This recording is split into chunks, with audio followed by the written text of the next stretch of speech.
Kerajaan Ternate. Kesultanan Ternate atau juga dikenal dengan Kerajaan Gapi adalah salah satu dari 4 kerajaan Islam di Kepulauan Maluku dan merupakan salah satu kerajaan Islam tertua di Nusantara. Didirikan oleh Ba Masyul Malamu pada tahun 1257. Kesultanan Ternate memiliki peran penting di kawasan timur Nusantara antara abad ke-13 hingga abad ke-19. Kesultanan Ternate menikmati kegemilangan di paruh abad ke-16 berkat perdagangan rempah-rempah dan kekuatan militernya. Pada masa jaya kekuasaan yang membentang mencakup wilayah Maluku, Sulawesi bagian utara, timur dan tengah, bagian selatan Kepulauan Filipina, hingga sejauh Kepulauan Marshall di Pasifik. Kehidupan di Kerajaan Ternate. Pertama, kehidupan ekonomi. Warga Ternate bisa dibilang sangat makmur karena sebagian besar penduduknya bermata pencaharian sebagai pedagang. Tepat pada abad ke-13, Ternate sudah memiliki pasar yang ramai. Hingga di abad ke-16, masa kejayaan Kerajaan Ternate pun diikrarkan. Kehidupan ekonomi, berdagang atau berniaga adalah mata pencaharian utama dari rakyat Ternate. Arus perdagangan di Maluku sangatlah kencang sehingga rempah-rempah Ternate bisa diekspor sampai ke Eropa. Yang kedua, kehidupan politik. Bangsa Barat yang pertama kali datang di Maluku ialah Portugis pada tahun 1512 yang kemudian bersekutu dengan Kerajaan Ternate. Jejak ini diikuti oleh bangsa Spanyol yang berhasil mendarat di Maluku pada tahun 1621 dan mengadakan persekutuan dengan Kerajaan Tidore. Dua kekuatan telah berhadapan, namun belum terjadi pecah perang. Untuk menyelesaikan persaingan antara Portugis dan Spanyol, maka pada tahun 1529 diadakan perjanjian Saragossa, yang isinya bangsa Spanyol harus meninggalkan Maluku dan memusatkan kekuasaannya di Filipina, dan bangsa Portugis tetap tinggal di Maluku. Untuk memperkuat kedudukannya di Maluku, maka Portugis mendirikan Benteng Sao Paulo. Menurut Portugis, benteng ini dibangun untuk melindungi Ternate dari serangan Tidore. Tindakan Portugis di Maluku makin merajalela, yakni dengan cara memonopoli dalam perdagangan, terlalu ikut campur tangan dalam urusan dalam negeri Ternate, sehingga menimbulkan pertentangan. Salah seorang Sultan Ternate yang menentang ialah Sultan Hairun pada tahun 1550 sampai 1570. Yang ketiga, kehidupan budaya. Kalau boleh dibilang, kehidupan budaya Kerajaan Ternate ini dipengaruhi oleh kedatangan para penjajah. Namun, budaya Melayu masih melekat erat. Tidak ada bukti budaya yang berkembang di sini, hanya berupa bangunan peninggalan sejarah saja. Ketidakeksisan kehidupan budaya yang ada di Kerajaan Ternate ini adalah karena fokusnya rakyat dan pemerintahan di bidang perekonomian, sehingga kehidupan budaya tidak terlalu menonjol perkembangannya.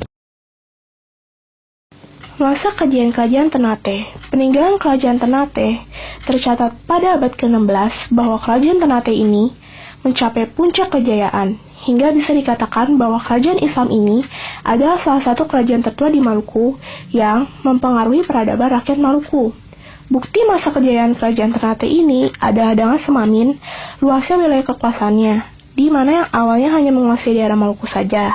Ternate berhasil menguasai semua wilayah Sulawesi, Filipina, dan sampai ke Kepulauan Marshall yang ada di Pasifik. Raja yang memimpin Kerajaan Ternate di masa kejayaannya adalah Sultan Ba Abdullah. Melalui tangan dinginnya, Ternate menjadi berkembang dan berhasil mengalahkan Portugis. Perluasan wilayah kerajaan pun sangat memukau pencapaiannya. Ada 72 pulau kecil Indonesia berpenghuni yang berhasil dikuasai Ternate di bawah pemerintahan Sultan Ba Abdullah.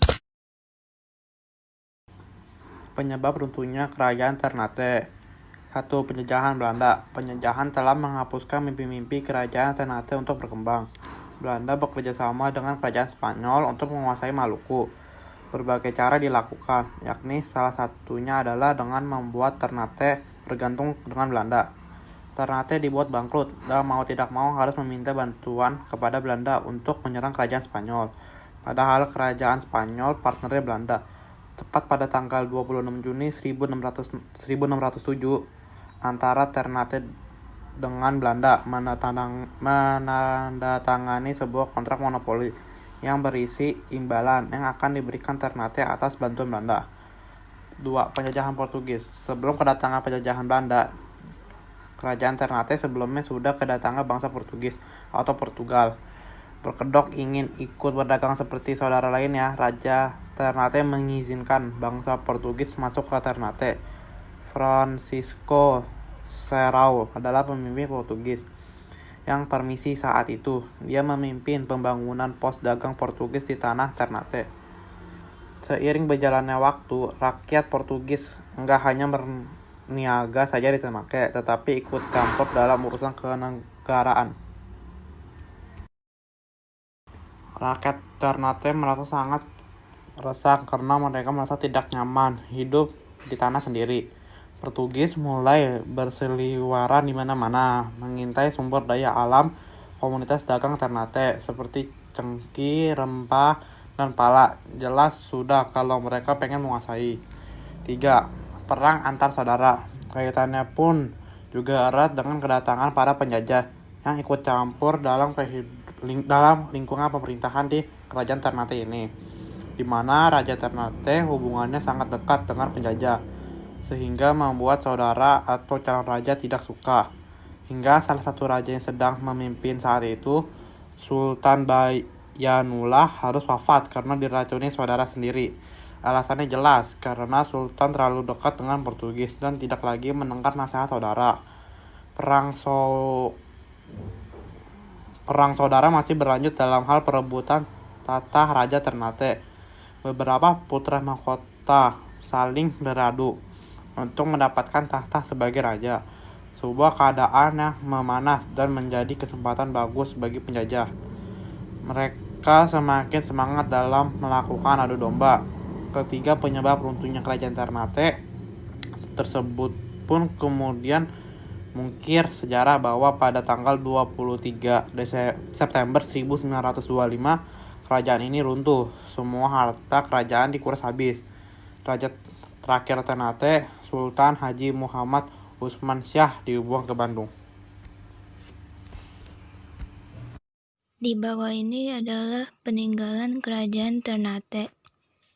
Yang ke-1 yaitu Benteng Toluco tahun 1540, dalam kurung Benteng Hollandia. Pembangunnya adalah Francisco Serrao. Tujuannya adalah untuk tempat bertahan saat kerajaan Spanyol menyerang Ternate. Yang kedua yaitu Benteng Orange tahun 1607. Kalau Benteng Toluco tadi peninggalan Portugis, sedangkan Benteng Orange ini adalah peninggalan Belanda. Pembangunannya adalah saat pemerintahan Sultan Mudafar. 3. Benteng Kalamata 1540. Ternyata ada dua benteng yang dibangun di tahun 1540. Ada Benteng Toluco dan Benteng Kalamata. Bahan bangunan benteng ini sederhana karena terbuat dari berbatuan sungai. Letaknya di pinggir laut sehingga pemandangannya super indah. Letak kerajaan Ternate letaknya di Kepulauan Maluku. Letaknya pas di sebelah Pulau Halmahera di Maluku Utara.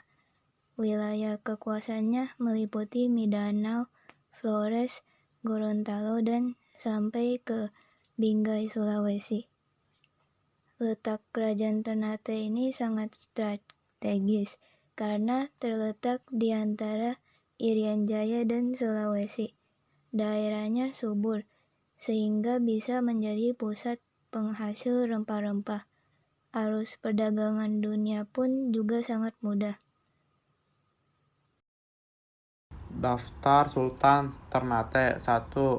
BAAB Masyur Malomo tahun 1257 sampai 1277. 2. Jamin Q Adrat tahun 1277 sampai 1284. 3. Komala Abu Said tahun 1284 sampai 1298. 4. Bakuku atau Kalabata tahun 1298 sampai 1304. 5. Sultan Iskandar Muhammad Jabir Syah tahun 1929 sampai 1975. 6. Sultan Mudaffar Shah II 1975 sampai 2015. Kerajaan Tidore. Kerajaan Tidore adalah dua pulau kecil yang ukurannya hampir sama. Dalam kedua pulau saling berhadapan dan dibangun oleh gunung berapi yang muncul dari sebuah laut Maluku. Kerajaan Islam di wilayah Maluku, keduanya adalah kerajaan Islam tertua di Indonesia. Kerajaan-kerajaan ini memiliki letak di bagian sebelah pulau Halmahera, Maluku Utara. Sejarah Kerajaan Tidore. Pada saat ini juga 4 kerajaan Islam di Maluku, sebelumnya bernama Maluku Kiaraha atau Maluku Empat Raja. Maluku Kiaraha berarti Kesultanan Ternate yang diperintah oleh Sultan Zainal Abidin dari tahun 1486 hingga 1500. Kesultanan Tidore diperintah oleh Sultan Mansur, Kesultanan Jailolo oleh Sultan Sarajati, dan Kesultanan Bacan oleh Sultan Kaicebuko. Pada saat itu, Kerajaan Ternate dan Tidore terletak di Maluku Utara. Tepat di sebelah pulau Halmahera, ada juga 2 kerajaan lain yang memainkan peran penting dalam melawan kekuatan asing yang mencoba menaklukkan Maluku. Dengan seiring waktu, kedua kerajaan di wilayah Maluku berjuang untuk supremasi politik. Salah satu dari 4 kerajaan didirikan oleh Mbah Masyur Malomo yang sangat kuat dari 1257 hingga 1272.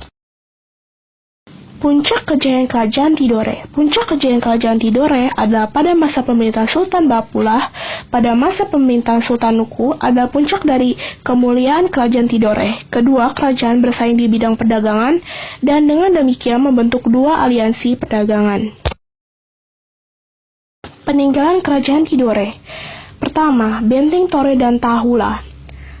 Tore-tore dan Tahula adalah sebuah peninggalan dari zaman kolonial Portugis, dan tore-tore dibangun pada 1512 dan dibangun di dekat ruang makan Sultan Zainal Abidin dan terletak dekat dengan istana Kie Kadato Kie. Benteng ini digunakan dengan wilayah Portugis, yakni sebagai melawan Belanda. Benteng tersebut memiliki letak di bagian kota Soasio. Kedua, Kadato Kie atau Istana Kie. Sejarah dalam Kerajaan Tidore telah meninggalkan berbagai warisan sejarah dengan nama Kadato. Kadato sendiri memiliki sebuah bangunan istana dan sering disebut sebagai Kie Palace atau Kedaton Kie. Bangunan itu ada sejak 1812 dan dibangun di bawah Sultan Shah Juan T. Sekarang bangunan ini digunakan sebagai objek wisata. Kerajaan Tidore Kesultanan. 1. Keraton Kesultanan Tidore. Salah satu sebuah peninggalan dalam Kerajaan Ternate yang masih dapat dikunjungi sampai saat ini ialah Keraton Ternate. Bangunan bersejarah ini terletak di jantung kota Ternate, menghadap ke laut. Menurut para ahli, bangunan istana kekaisaran menyesuaikan arsitektur Cina dengan budaya lokal saat ini. Bangunan bersejarah ini adalah bangunan terdaftar untuk melestarikan sejarah yang ada. Masjid Sultan Tidore. Masjid Sultan Ternate memiliki sebuah sejarah. Peradaban Ternate dapat disaksikan dengan melalui Masjid Sultan Ternate. Masjid bersejarah ini telah dibangun sejak Kerajaan Ternate dipimpin dengan seorang Sultan Zainal Abidin, Raja ke-18. Hingga saat ini, belum ada angka valid yang aman dalam pembangunan masjid ini. Yang ketiga, Makam Sultan Babullah. Makam Sultan Babullah merupakan bukti adanya sebuah peninggalan yang bersejarah lainnya. Raja Ternate ke-24 yang dapat memerintah antara tahun 1570 dan 1583. Namanya berlabuh sebagai bandara di Ternate, karena ia dikenang sebagai yang pertama sultan mampu memicu antusiasme rakyatnya untuk memerangi penjajah asing yang ingin menduduki Ternate. Yang keempat, Benteng Toluko. Benteng Toluko dijuluki Kota Seribu Benteng. Di Ternate masih ada benteng bersejarah, namun salah satu benteng terkenal ialah Benteng Toluco. Benteng yang dibangun dengan seorang Portugis adalah pertahanan untuk mengendalikan cengkeh dan dominasinya di antara orang Eropa lainnya. Beberapa daftar Raja dan Sultan Tidore. 1. Kolano Nuruddin tahun 1334 sampai 1372. 2. Kolano Hasan Shah dari tahun 1372 sampai 1405. 3. Sultan Ciriliyati alias Deja Mauludin tahun 1495 sampai 1512. 4. Sultan Al-Mansur tahun 1512 sampai 1526. 5. Sultan Zainal Abidin Shah tahun 1947 sampai 1967. 6. Sultan Dejafar Shah tahun 1999 sampai 2012. 7. Sultan Husain Shah tahun 2012 sampai sekarang. Kemunduran Kesultanan Tidore. Kemunduran Kesultanan Tidore disebabkan karena diadu domba dengan Kesultanan Ternate yang dilakukan oleh bangsa asing (Spanyol dan Portugis) yang bertujuan untuk memonopoli daerah penghasil rempah-rempah tersebut. Setelah Sultan Tidore dan Sultan Ternate sadar bahwa mereka telah diadu domba oleh Portugal dan Spanyol, mereka kemudian bersatu dan berhasil mengusir Portugal dan Spanyol keluar Kepulauan Maluku. Namun kemenangan tersebut tidak bertahan lama, sebab VOC yang dibentuk Belanda untuk menguasai perdagangan rempah-rempah di Maluku berhasil menaklukkan Ternate dengan